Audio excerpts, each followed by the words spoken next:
April 14th, 1912, 11:40 p.m. One iceberg, one collision, and the greatest ship ever built began to sink. 2,224 people on board. 1,500 never made it home. But one man came back from death itself, Frank Prentice, assistant purser on the Titanic. When the stern rose into the air, Frank let go, straight into the water, -2 degrees, bodies everywhere. And Frank survived. This is his story, in his own words. Before I got my life belt on, I met a young couple. They'd spent their honeymoon in France, and we'd picked them up at Cherbourg. And she was having trouble with her life belt, so I fixed that on to her. I can tell you her name. It was Mrs. Clark.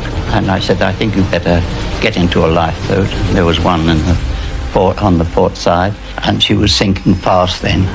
And all of a sudden, she lifted up quickly, and you could hear everything crashing through her. I was hanging on to a board. I was getting higher and higher in the air, and I thought, well, now I'll go, and I dropped in. I had a lifebelt on.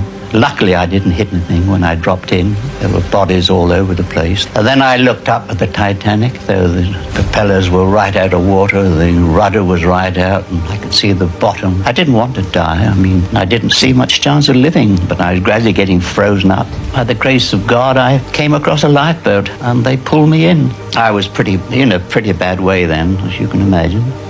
Frozen solid almost. I sat next to Mrs. Clark, and she wrapped me round with a cloak. She had some sort of blanket or a coat on. Anyway, I think she probably saved my life. I don't know. Does talking about this incident bother you like you have been today? Talking about it? I should probably dream of that tonight. Have another nightmare. You'd think I'm too old for that, but you'd be amazed. You lie in bed at night and the whole thing comes round again. A stranger wrapped him in her coat, Mrs. Clark, the same woman he had helped just minutes before. She saved his life.